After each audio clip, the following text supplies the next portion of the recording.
angle.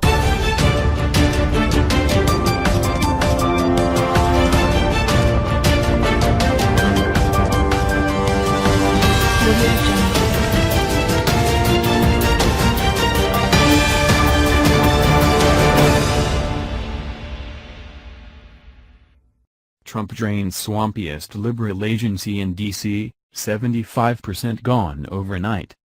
The high priests of the official state religion of the U.S., climate change, are unhappy with President Trump and his leadership team. Apparently, they do not believe they are getting the respect they deserve.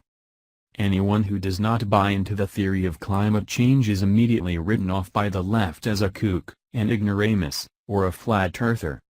If man-made global warming turns out to be a flawed theory, you don't need big government to fix it.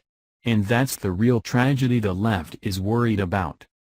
9 members of a 12-member advisory panel on national parks threw a pity party because wouldn't sign off on their liberal policies.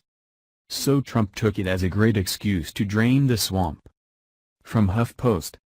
Most of the members of the National Park Service Advisory Board have tendered their resignation over frustrations with Interior Secretary Ryan Zink, The Washington Post reports.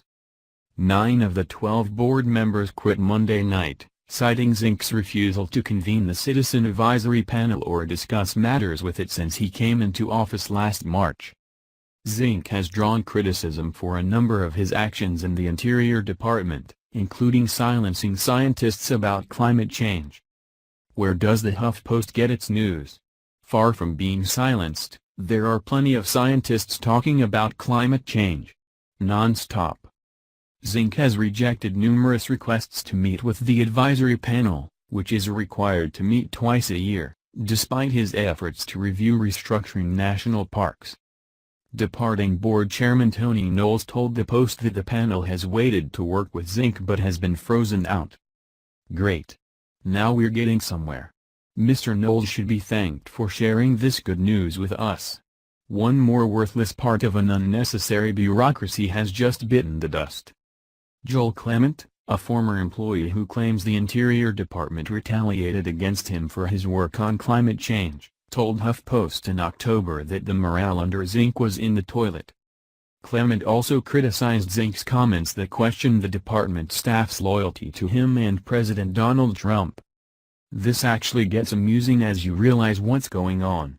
Of course, a department full of liberals is going to go berserk when they can no longer dictate the agenda.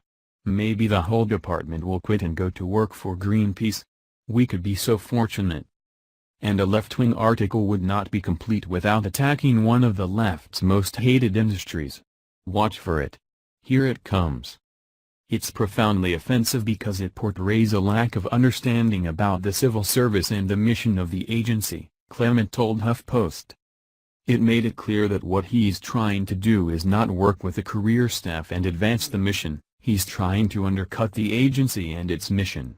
And it became very clear that his interests were aligned with special interests, like the oil and gas industry. Now it's complete. President Trump has been vilified. His Interior Secretary has been vilified. The oil and gas industry has been vilified. And the purveyors of the climate change theory have been exalted. All in all, a predictable, normal news story from a leftist news outlet.